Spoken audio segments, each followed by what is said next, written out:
হিরি উফ, কি হয়েছে স্যার? কাটা ঢুকে গেছে বাঁশের। তাই নাকি? এ তো বাঁশ, তো এটা তো বেশ কাটা বাঁশ, তো এর নাম এই জন্য। উফ, স্যার খুব বেশি কি লাগছে? দেখছেন কি সূক্ষ্ম। বাঁশের চেয়ে কঞ্চি বড়, এই প্রবাদটি নিশ্চয়ই আপনারা শুনেছেন। আসলে যেখানে অভিজ্ঞ কোনো ব্যক্তির চেয়ে কম অভিজ্ঞ কেউ বেশি কর্তৃত্ব ফলাতে যায়, তখনই আমরা বলি বাঁশের চেয়ে কঞ্চি বড়। আসলে আমার পিছনে যে বাঁশটি দেখতে পাচ্ছেন, এর বোটানিক্যাল নাম হচ্ছে ব্যাম্বুসা অরুন্ডিনেসিয়া। এটাকে বাংলায় বলা হয় কাটা বাঁশ। এই বাঁশের কঞ্চি ও কচি শুট অ্যাপেক্স থেকে ব্যাম্বা এ নামক হোমিওপ্যাথিক ঔষধ তৈরি করা হয়। বাঁশ সবসময় মানুষের উপকারে লাগে তা না, বাঁশ একটা উপকারী উদ্ভিদ।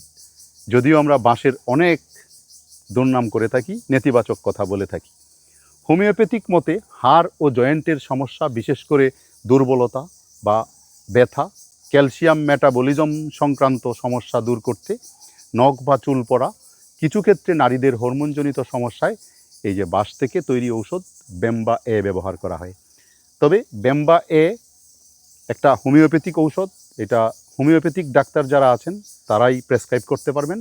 এছাড়া আপনি যদি চান এই বাঁশ খেয়ে আপনার রোগ নিরাময় করবেন, এটা কোনোদিন সম্ভব না। সুতরাং বাঁশ থেকে দূরে থাকুন। যদি বর্ণিত কোনো সমস্যায় ঔষধ খেতে হয় এবং সেটা বাঁশের তৈরি ঔষধ হয়, তাহলে অবশ্যই একজন হোমিওপ্যাথিক ডাক্তারের সাথে যোগাযোগ করুন।